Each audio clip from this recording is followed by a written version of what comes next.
Good. So welcome everyone. Um,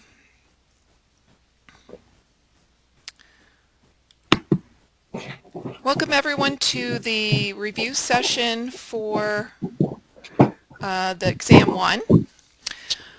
Um, so first, I just want to share my screen with you. Let's see.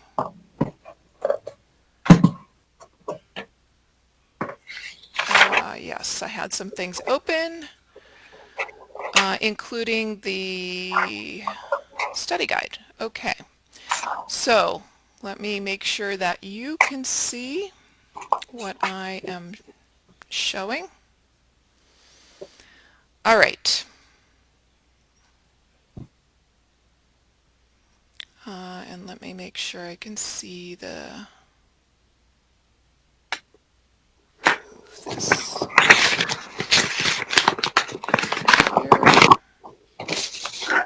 Actually, chat. Yes. Okay.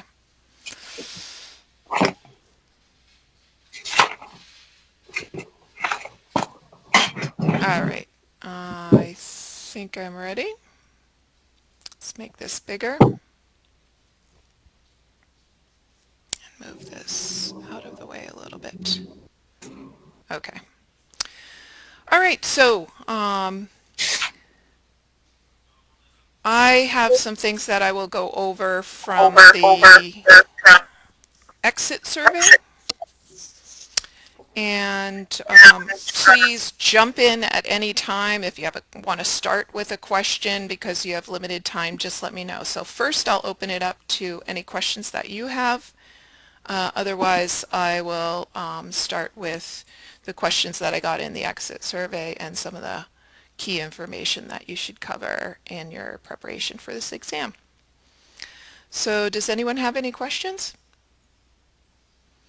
Okay, so don't hesitate to interrupt me if you do happen to have a question or if I'm not explaining something clearly as I go along.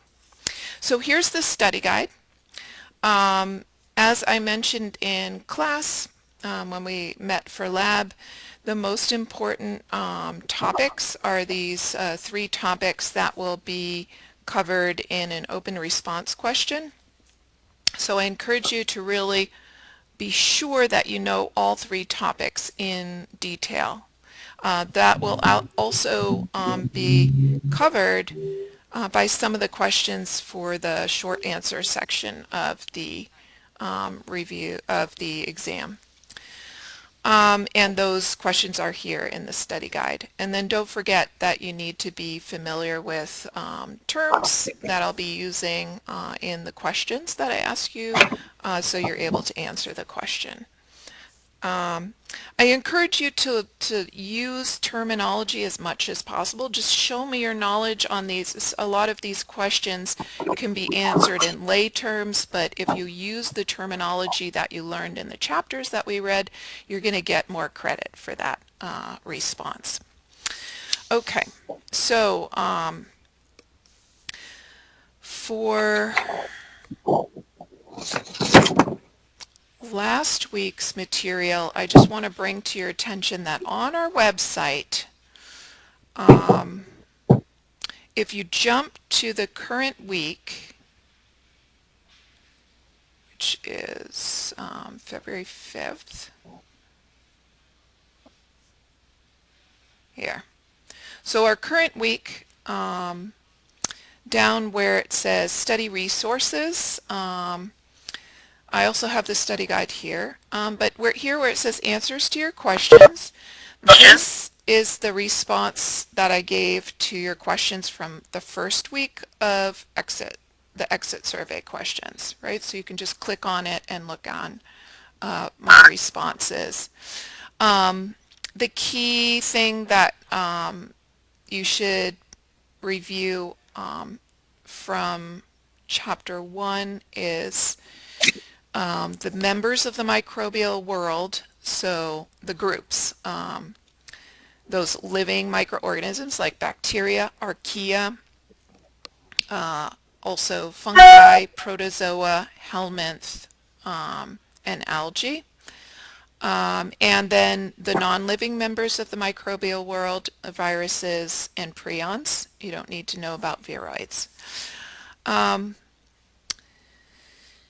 and the other aspect of it is from the kind of the history of microbiology, of that debate that Louis Pasteur was really key in addressing with his experiments, the debate between those who followed the understanding of generation of new living things from spontaneous generation versus those that understood it to be from pre-existing life, so the theory of biogenesis.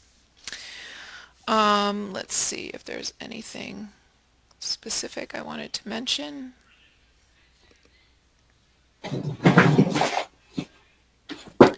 Okay. So what should you know about the members of the microbial world? You should know which ones, so going back to the study guide, you should know which ones are, what kind of cell structure they have, which ones have a cell structure, which ones don't have a cell structure. If they are living, so members of the microbial world, are they, what domain are they in, what domain of life? So as far as classification, how do we classify them into either the domain of bacteria, archaea, or eukarya? And then the cell structure within those domains. Are they prokaryote in their cell structure, meaning no nucleus? What does that mean if they're prokaryote? They still have, so they still have a cell structure as far as having a cell membrane. Let's see if I have a picture for you to look at while I'm describing this. Not really. So the, whoops, here we go. So remember that bacteria have a certain type of cell structure. Their anatomy is one cell big. So one bacterium, a bacterium is one bacteria. Bacteria are a group.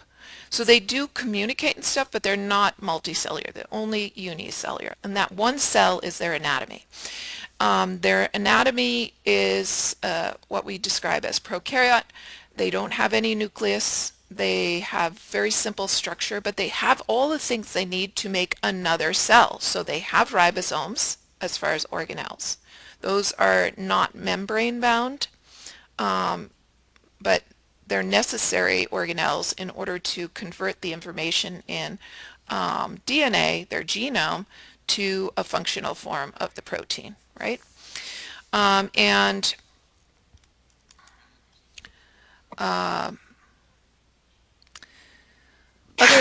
other aspects of their anatomy we can see under the microscope. So we already started looking at that with our lab exercise, looking at the prepared slides, and you'll learn more. You learned more in your reading from chapter 3 that bacteria have different shapes, and that's how we can start to tell the difference between different types of bacteria. Those shapes are fixed. Why? Because of their cell wall. So that's the big picture of the anatomy that you should know. You should know they have a cell wall. They have a simple anatomy of prokaryotic cells. They have genetic information. They have a genome made of DNA. That genetic information is converted into functional form by the organelle ribosomes, which make the proteins and other molecules in the cell. They have metabolism. They create energy. And we'll learn the details of those aspects in later chapters, but you should at least know that they have this prokaryotic cell structure and they're only one cell big. Same thing with archaea, but eukarya, of course, are much more complex in their anatomy. They have,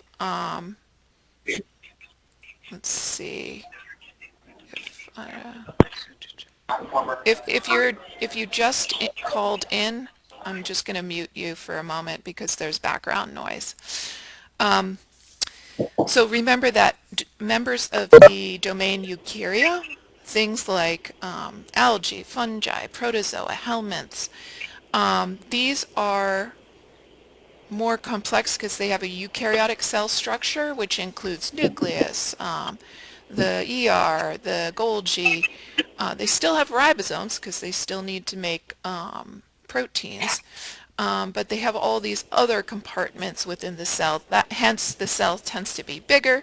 Some of them have a cell wall, some of them don't. So which ones have a cell wall? Algae have a cell wall. Fungi have a cell wall. Protozoa don't. Okay, so algae and fungi come both in unicellular and multicellular forms, but I want you to just focus on the unicellular forms, which are the true microorganisms. The only exception to the rule of like we're looking at things and studying things in this course, or organisms or agents that are too small to be seen, the only exception is the helminths, which are all multicellular. They only come in multicellular forms, but they have some of their stages, because they have a complex life cycle, um, are too small to see without the aid of a microscope. All right, so those are the members of the microbial world. Um, the other questions I had were about the Pasteur's experiment. So let me just go to that image just to remind you all. And I went over this also in lab, and I have an additional reference for you. That's a YouTube video that you can also look at. That's under the study tools on our page. So remember that Pasteur approached the question of whether life arises from just the components that are needed to support life spontaneously, or whether it comes from pre-existing life, by creating this flask that has the bent opening, right? So it's open. Remember, it's open to the air. So the air is getting all the way into the broth.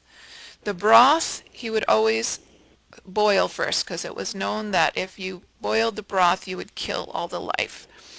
So he boiled the broth, he let it cool. The broth still has the nutrients necessary to support life.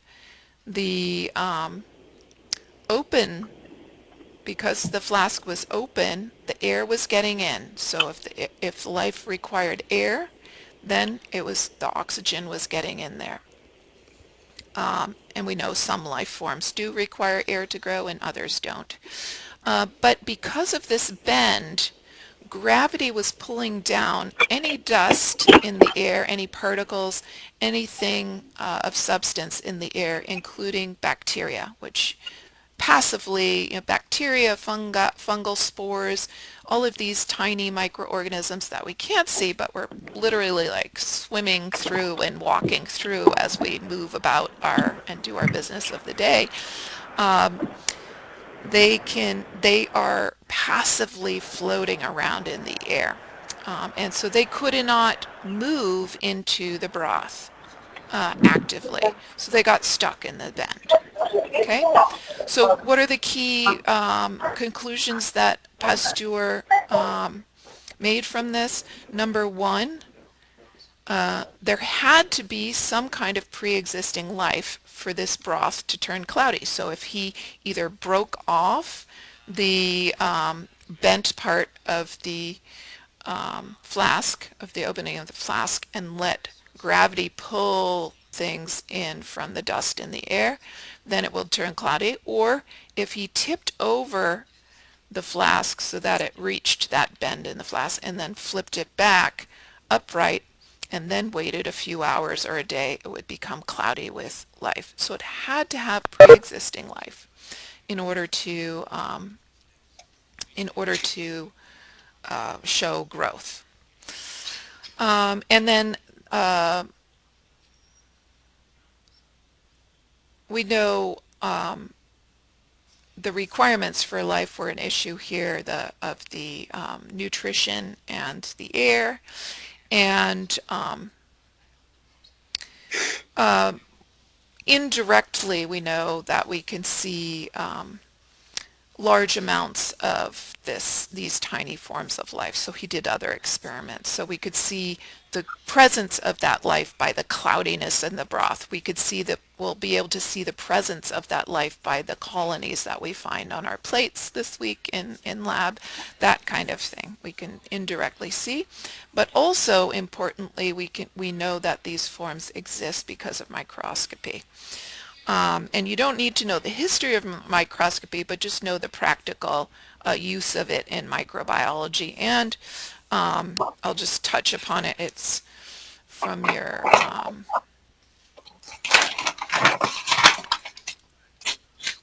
so I have a few questions here that cover the microscopy, the advantages and disadvantages of light microscopy versus electron microscopy is key to know.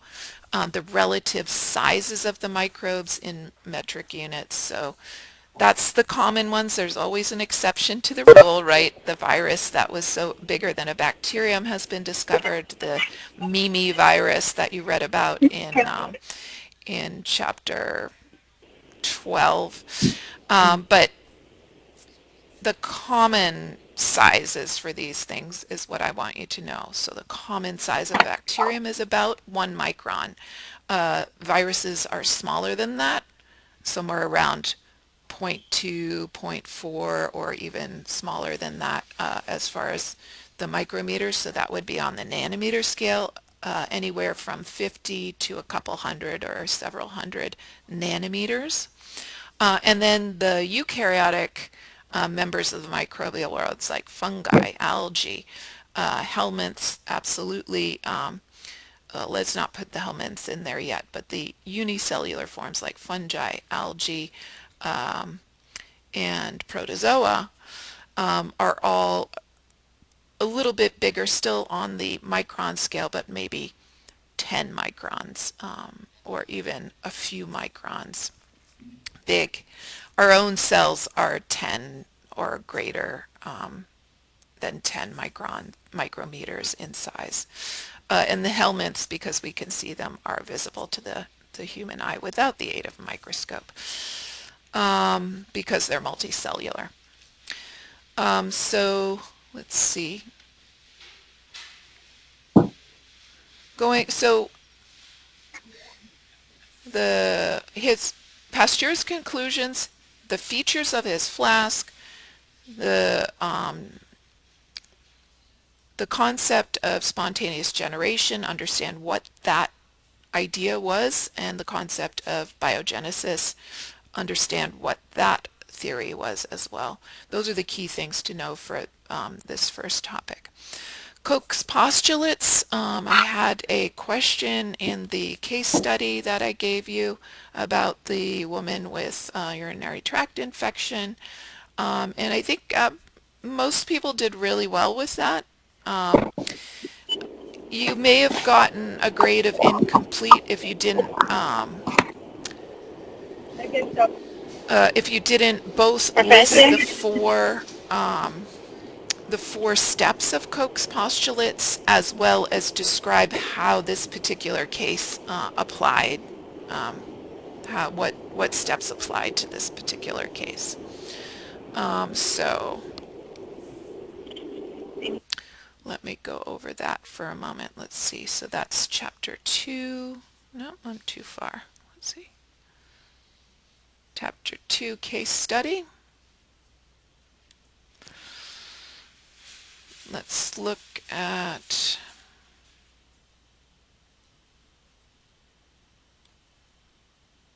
preview. All right. So we learned that Carrie had some symptoms. She had a urine analysis, and they found some bacteria that were purple, which from your reading and from what we'll do probably not this week but next week in lab, you know that would indicate, from a gram stain, that would indicate purple means gram positive. So they had some idea also of the shape and the grouping of the cells that gave a key clue to the identification. But further tests would have been done in order to identify the bacteria Staphylococcus saprophyticus. And so I asked you, how could Koch's postulates be used to identify the cause of UTI in women, and in particular in this case. So the first step in Koch's postulates that you need to know is that let me find my notes for this. I keep on getting that. Okay. Not chapter 1, chapter 2. Oh, it is actually chapter 1, yes. I have Koch's postulates at the end. Okay. So let me just make that big so you can see what I'm talking about. So first, the microbe. So the microbe or the pathogen, use the terms that you're learning in these chapters. The microbe, the microorganism, the pathogen, the causative agent, the microbial agent. All those terms are relevant here. In this case, the microorganism is Staphylococcus saprophyticus, and it's found commonly in UTI, but we know UTI symptoms are also caused by other types of bacteria. So it's not in 100% of the cases, but it's in cases of disease and people without the bacteria in the urinary tract, so they may be carrying it, as Carrie is a carrier of this type of bacteria, but it's not in the urinary tract. Only when it gets to the urinary tract and colonizes the urinary tract is causing the disease. So the symptoms, the damage, the signs of disease. So it's absent or not causing or absent from that location in healthy individuals. The microbe is isolated, so they did a urinalysis, they found bacteria, they grew the bacteria and created pure culture to do the staining. So it's important to isolate it from the rest, because urinalysis, usually your urine should have nothing as far as bacteria in it. So there's probably very little other than the pathogen. But if we're sampling, say, from our throat, we're going to get a whole mix of what's normally in our throat with the pathogen. So it's important to isolate the microbe, that's the pathogen, from the rest of the microorganisms or microbes that are present in that sample. When the microbe, step 3, so only these two were described in the case, these two steps. Step 3, as far as proving that Staphylococcus saprophyticus is really a cause of urinary tract infections, would require 2 more steps. Step 3, introducing it into a healthy susceptible host. We don't use humans for that because that would be unethical to try to make somebody sick. But we would use an animal model, or if there's no animal model available, we might use a study of women who came in presenting with a UTI and look back historically in the records to see, oh, well, is this something we've seen before? How prevalent is it? Things like that. But ideally, using Koch's postulates, you would introduce it into a healthy, susceptible host, an experimental animal, and then look for the same symptoms to occur, and then and isolate it now, not from the original patient, but from the experimental animal, and then compare those two samples to see well, was the original pathogen or microbe that I found matching with the microbe that made this experimental animal sick? In that case, if it does, then you've found the etiologic agent or the agent that causes that disease. Okay, any questions about Koch's postulates? So Hello? what are some of the Rosalan limitations? President. Sorry, I'm just going to mute. So any questions about the limitations of these steps? I touched upon a Yes. couple, Hello, it's not, oh, Professor? yes, Some, someone has a Professor, I have a question? question. This is Sure. Sarah. Yeah, Hi, this is Sarah. Sarah. I don't understand postulate number one. Can you go a little bit into the detail about it? Sure. So the important thing about postulate number one is that you know there's a disease, right? You know, you can see with the people who get sick, um, say with the flu, they have symptoms, they have a fever, they have aches and pains, right? So we know there's a disease, but how do we know what's causing it? Okay, so if I have symptoms of the disease and let's say it's something a little easier to narrow down, something like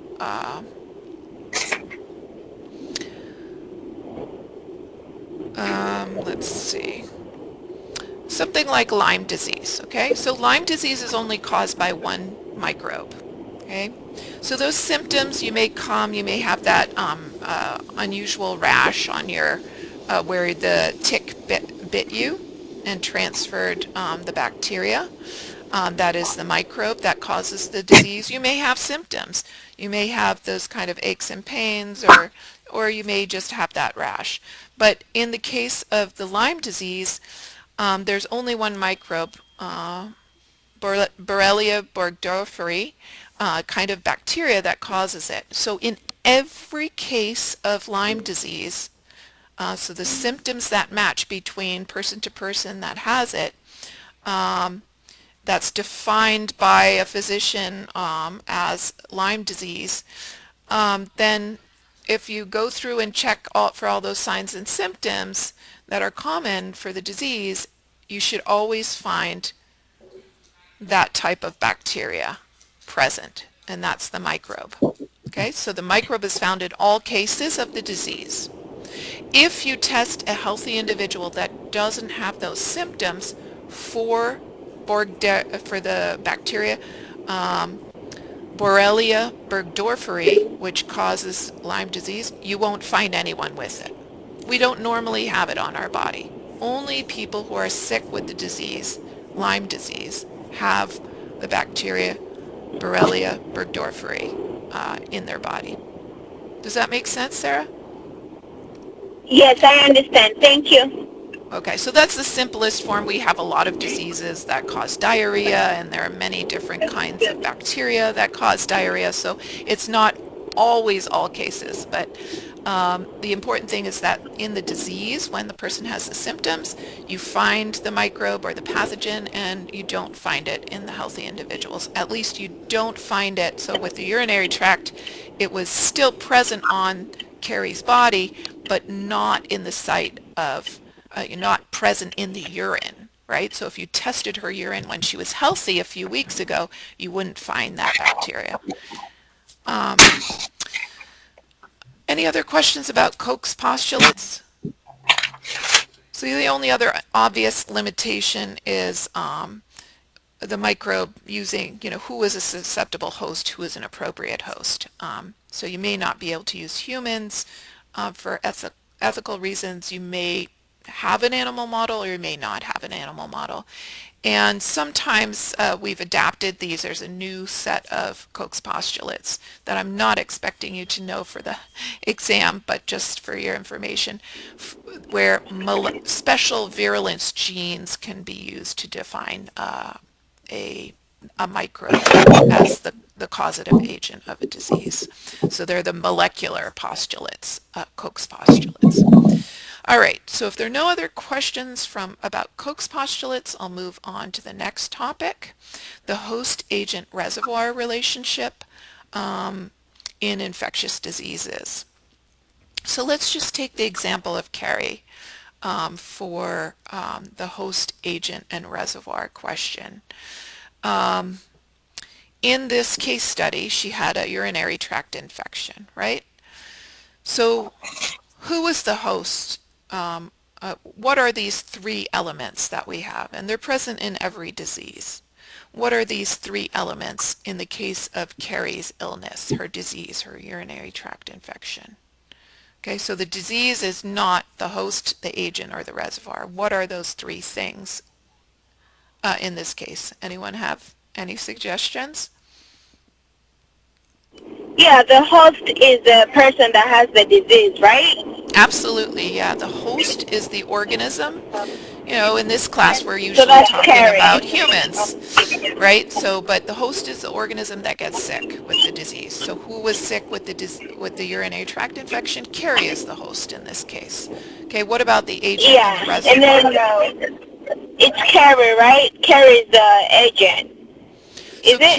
Carrie's not an agent. So this isn't like the definition of agent like I don't know, you have Yeah. an agent to get you a job when you're an actor or something, right?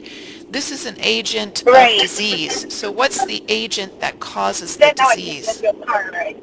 The bacteria. So it's the bacteria that Yeah, causes the the bacteria, disease. That's the Staphylococcus agent, right? saprophyticus, are the bacteria that cause the urinary tract infection in the case of Carrie's illness, right? So the agent is always going to be a microbe, always. It's never going to be a patient or a person. It's always a microbe.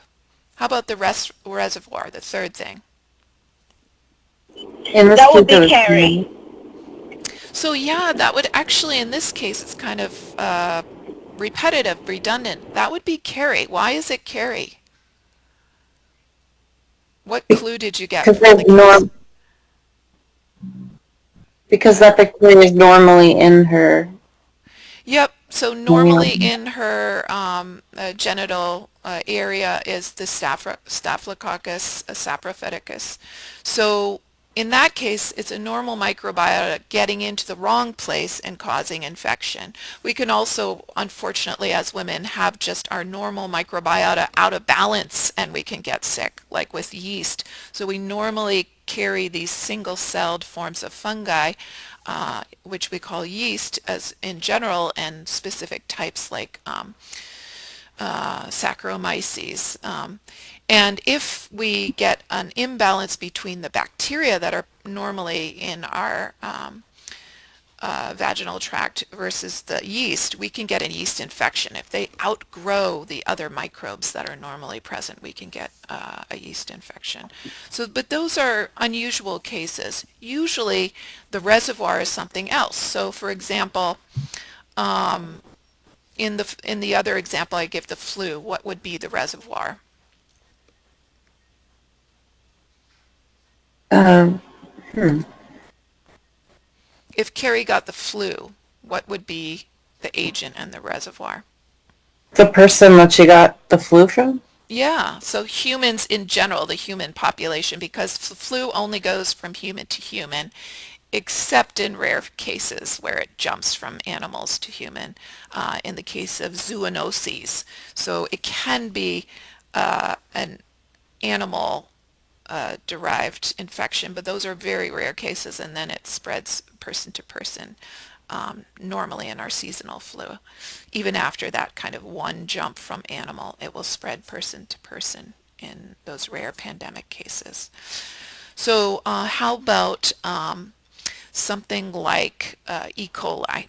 So E. coli causes food poisoning. If you went to, Chipotle and got sick, you might suspect that you've had food poisoning, right? So where is the reservoir in that case?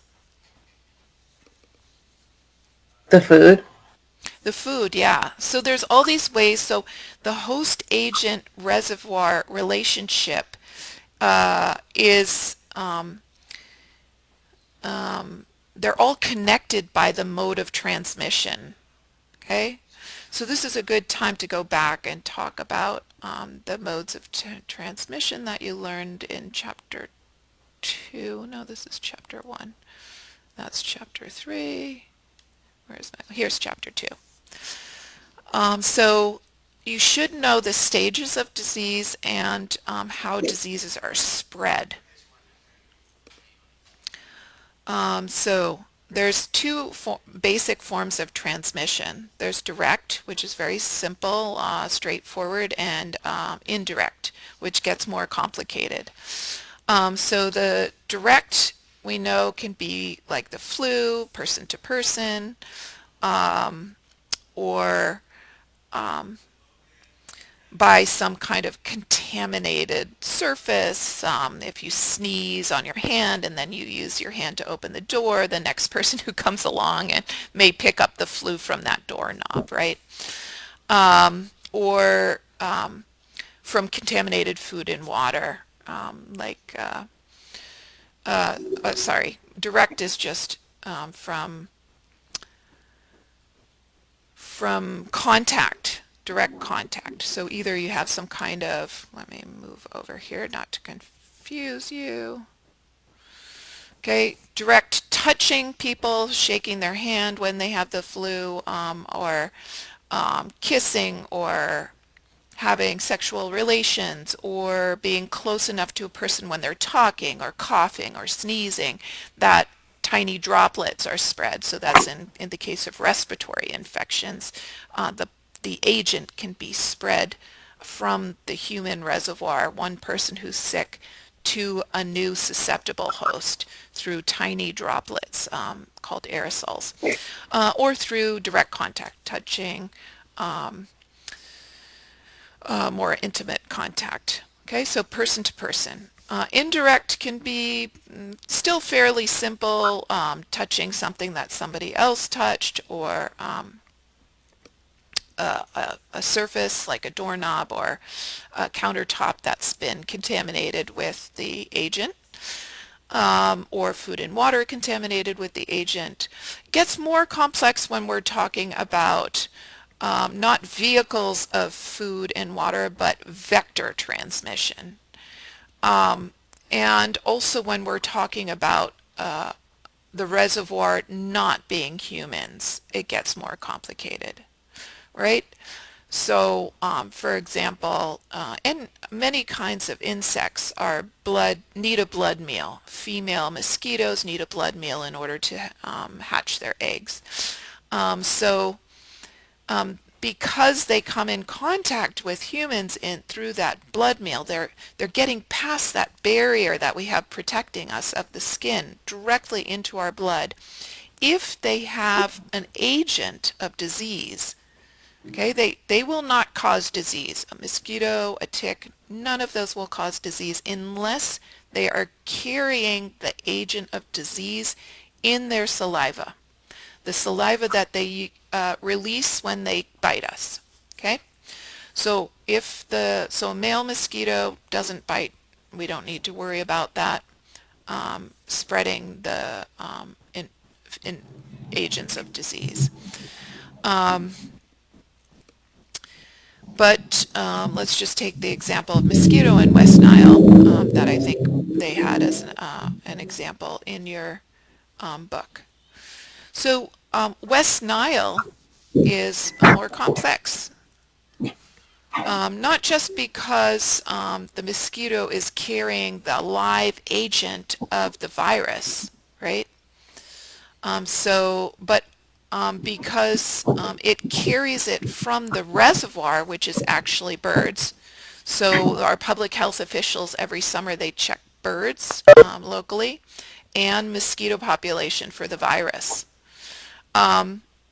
In very rare cases, humans become accidental hosts of this virus.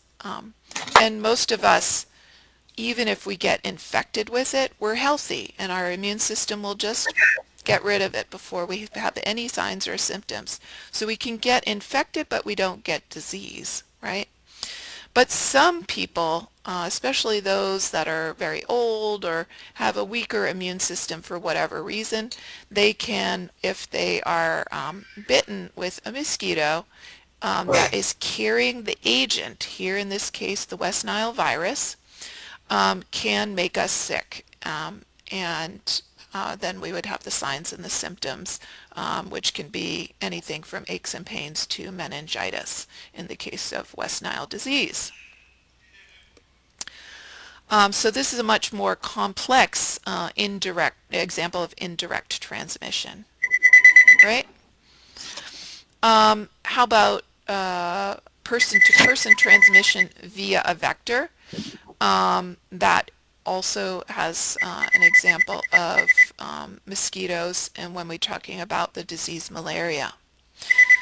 So a person will not catch malaria directly from a person, but if the mosquito picks up the protozoa, which is the agent, so Plasmodium malaria or Plasmodium falciparum is the protozoa. It's a form of protozoa that are the causative agent, the agent in the case of the disease malaria.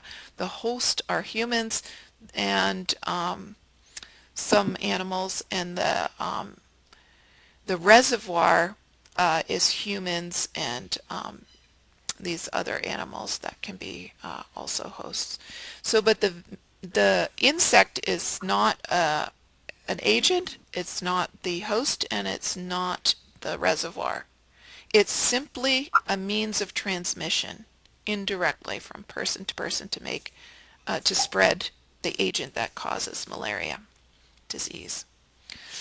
All right, any questions about either direct or indirect transmission of agents of disease?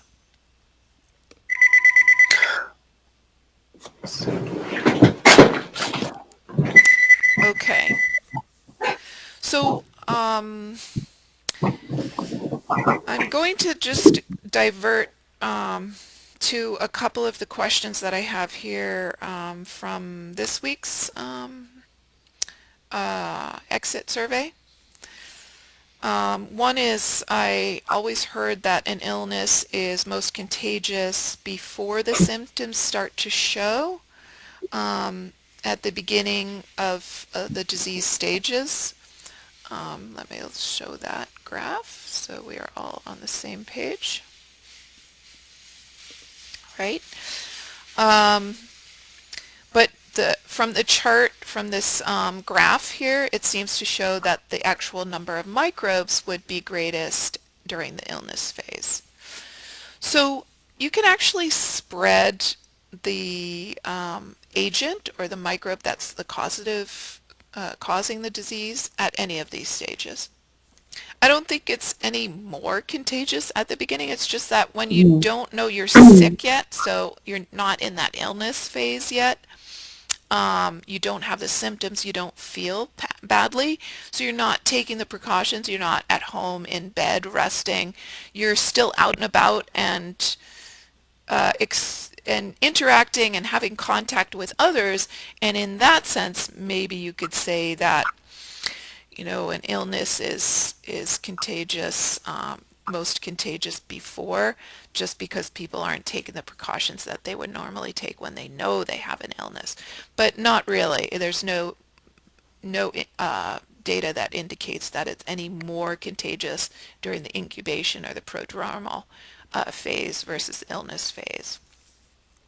And it's still contagious during the decline phase, which is why, you know, when your kid comes home from school with a fever, the nurse says, okay, wait 24 hours, even if they feel better, don't bring them back yet, because you're still contagious. Another question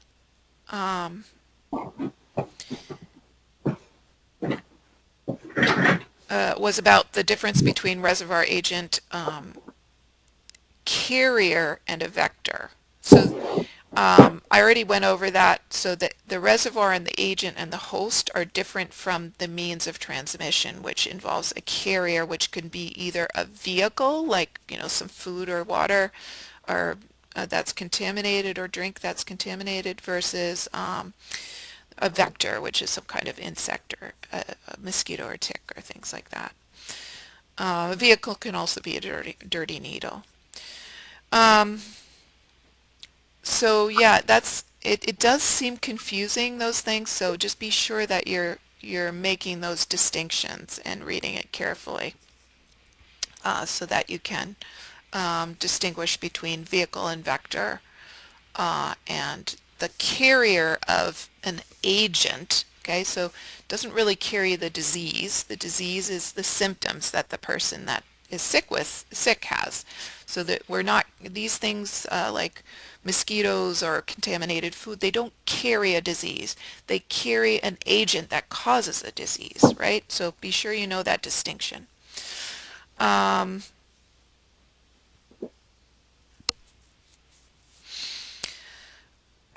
Another chapter 2 question was the um, why the factors that go into why someone is a susceptible to disease. Um, oh, the also so just to go back a moment to distinguish between a vehicle, a vector, and a person who carries the disease, right? So a carrier is someone who, again, is a carrier of the agent that causes the disease, but because they don't have any symptoms, just like in that um, initial stage of illness, like the incubation period or the prodromal period, some people their immune system is such that they never get signs or symptoms of a disease, but they can have the and carry the agent that can make other people sick. And the most famous examples of this that I think your book went over is the example of typhoid Mary spreading the bacteria that caused typhoid in many people, caused death of some people because she was serving food to them and she was contaminating that food. She had no symptoms. She didn't believe she was spreading it, any kind of disease, because she didn't have any symptoms of that disease, but she was in fact a carrier of the bacteria that caused typhoid. Okay, so let's look at other uh, characteristics that people have as far as a susceptible host, right? So it could be their genetic makeup, like typhoid Mary's genetic makeup was such that she was um, protected just from her immune system, was able to protect her against any damage from that pathogen, that agent. So she didn't have any signs or symptoms. Um, the poor hygiene is readily known to spread disease. That's why we have hand washing policies in healthcare facilities, right? Um, Nutrition, if you are malnourished, you are more susceptible to disease. Your body is not, and your immune system is not healthy enough to fight off disease. And age was another question. What does age have to do with disease susceptibility?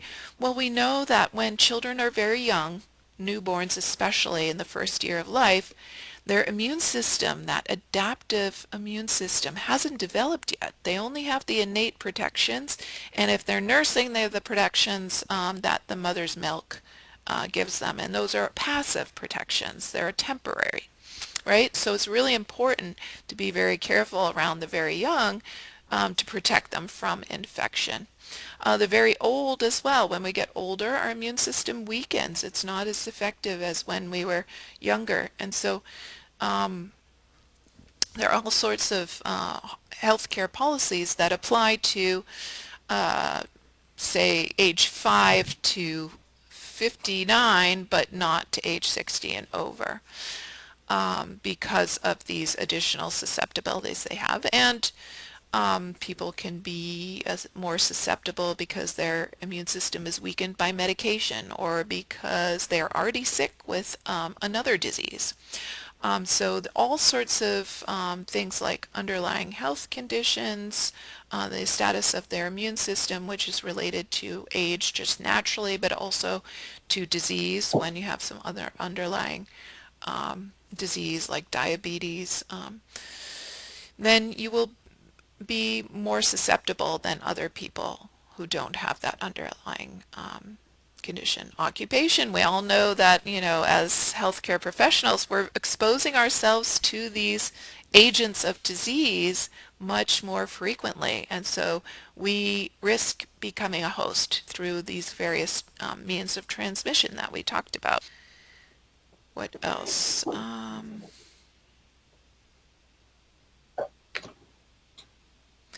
Okay, so one of the other important questions that I wanted to touch upon now is, should I do the homework for next week before the test?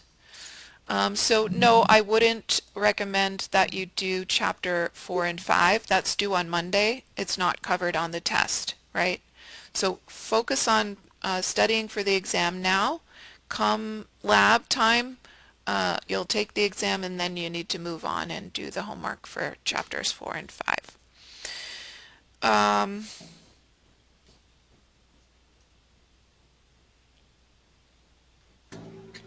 okay, so I'm going to stop here and ask if there are any other questions about chapter 2 material before I move on to the microscopy and touch upon that again, because there were a couple of questions about that. Okay, so I have just about 5 more minutes, so I'll just quickly touch upon, there was a question about the gram stain procedure. You don't need to know that for this exam, so I'll just post the answer and we can talk about it when we go over the gram staining procedure in lab, which we'll do not this week but the following lab. Speaking of lab, remember that you have a pre-lab due. There's no homework from our previous lab because we haven't collected the results yet from the cell phone lab, but we'll do that this week and then we'll have post-lab homework. But for this week, before lab, you must complete pre-lab 3. So read about staining and answer those few questions. Okay, so this is chapter 1. Okay, so what do you need to know about microscopy? The size, and relative size of microbes, as well as the light microscopy, what we did in lab kind of thing, looking at bacteria, and the electron microscopy. So these two types of microscopy are really the key types for visualizing all microbes, right? So light microscopy, we can see the big ones, things like the members of the microbial world like algae and fungi and protozoa that are in the domain eukarya. We can see roughly, not at much detail in it, but roughly we can see bacteria and archaea. We can't see virus with the light microscopy.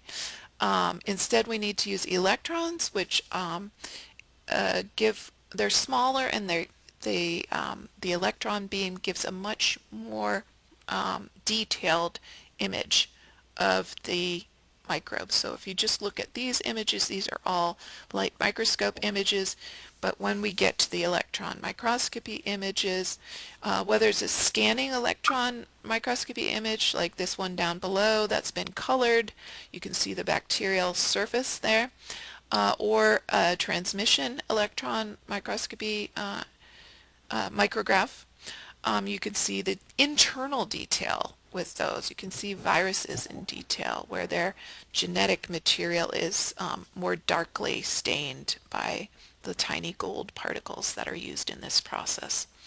So you should understand that that's because there's a better resolution. So these factors that make microscopy successful, like magnification, like making things bigger, the resolution, and giving contrast. So giving color to the bacteria is important because otherwise we really can't see them on that clear glass slide that we use for with the microscope. Um, but the microscope still has its limitations. We cannot identify the strain of bacteria simply by looking at um, the um, the bacteria under the microscope.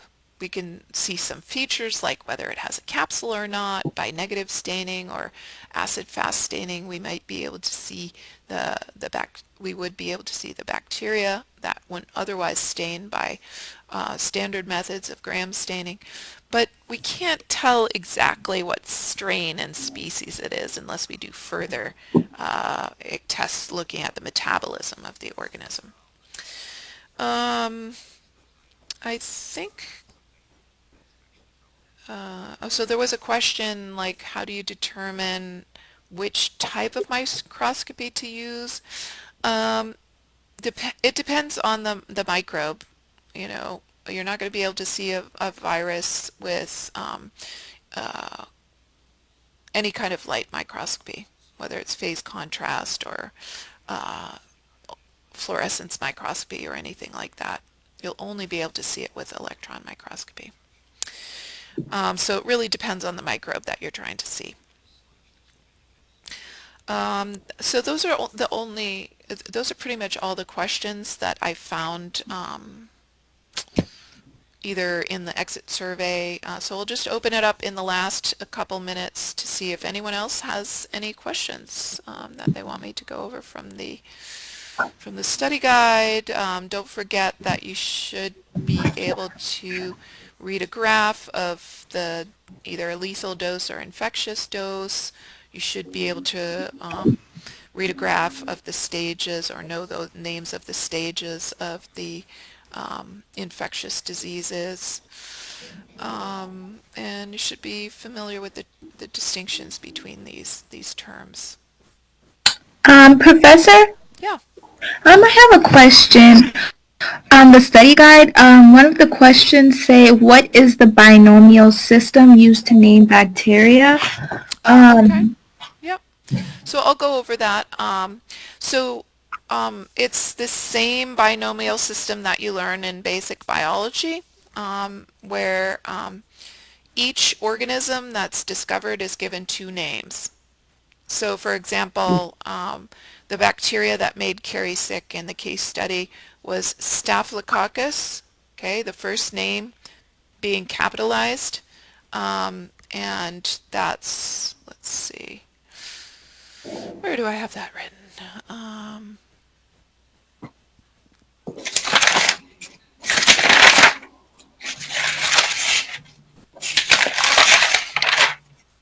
okay, so in the case history, it's written. Let's just preview that again, just so you can see what I'm talking about. So as far as names here, Staphylococcus staphylococcus. Okay, so Staphylococcus is the first name. The first name is always capitalized. It's the genus name. So okay. things like E. coli, Escherichia coli, the E is the genus name. The Escherichia is the genus name. The species name is the second name, Saprophyticus. So there are many, many different species within Staphylococcus. Everyone might have heard of Staphylococcus aureus as being a common one that you've heard of, right? So the second name is the species name, and then there's sometimes even other distinctions of strain, so differences, and these are all based on genetic differences. So Staphylococcus saprophyticus is genetically different enough from Staphylococcus aureus that it's a separate species. Okay? Okay. Oh, and I see there's one other question that I got from Susan that says, explain the difference between latrogenic and nosocomial, oh no, iatrogenic and nosocomial infection. Um, you don't actually need to know the iatrogenic infection, but that's from chapter 2. There's a table with the terms on page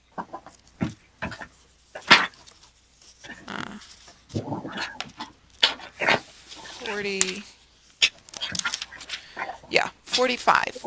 And so there are different ways that you can get infections. There are community-acquired infections that we get just kind of being out and about in our normal daily life. There's nosocomial infections, which we get when we're in the hospital. So we didn't come in sick with that infection, but when we were in the hospital, we got an infection. And that can be from a healthcare facility as well.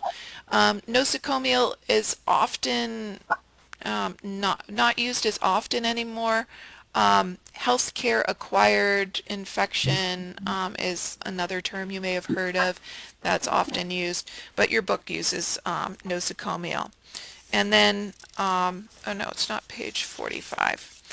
And then iatrogenic is you're genetically predisposed to that infection.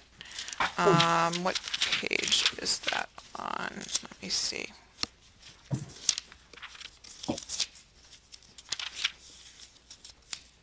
Organisms.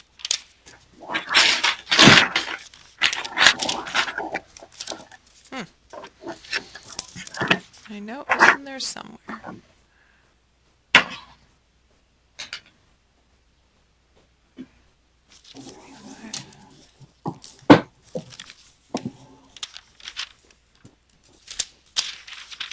Oh yeah, it's at the bottom of page 39. Yeah, so sorry, iatrogenic is when, so nosocomial you may not know the source. It could be from a healthcare worker. It could maybe not be from a healthcare worker. Um, but iatrogenic is known to be caused by a healthcare worker infecting a patient, right?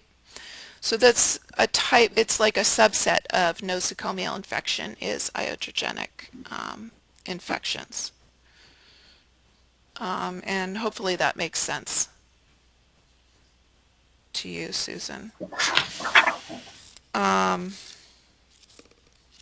so for example, if you have surgery, that surgery is you know, exposed to a lot of microbes that you wouldn't normally be exposed to because your skin is being, that barrier is being opened up. And so you can get an infection from, that's a nosocomial infection from that surgery. If it came from, as a source from the healthcare worker, you know, the surgeon or the surgeon assistant, surgical assistant or whatever, then it would be iatrogenic. If it comes from your own normal microbiota that got in the wrong place, it's a nosocomial infection because you didn't have the infection before you went in the hospital, but then you got an infection. All right, and then community acquired are the kind of what we get sick with in our normal daily life. Okay, any other questions before I close? I have one last question. Absolutely. On the study guide, there is a question that says, "What are the key attributes of a pathogen that differ from non-pathogens or normal microbiota?" Oh, I'm so glad that you brought this up, Amira, because this is one thing I wanted to go over that I skipped somehow. So, and this is related to actually the host pathogen interactions necessary to cause, for bacteria or other pathogens to cause disease. So let's see, what are the key attributes is your question. Right. So we're going to be studying about this throughout the semester, but I wanted you to start thinking about it, and it's actually it's covered in chapter 2. So it's a good idea to start thinking about it here. I don't know if I go over it in my lecture. Um, Let me see. I think I go over it when I talk about, oh, that's chapter 1. No wonder I'm not finding it. That's chapter 3, week 1, da, da, da, da. 1, 2. Oh, here's it. Okay. Um, Whoops.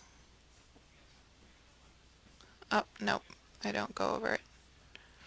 So I don't have a slide to show you, but I'll just point you in the direction of the book, which on page, this is chapter 2.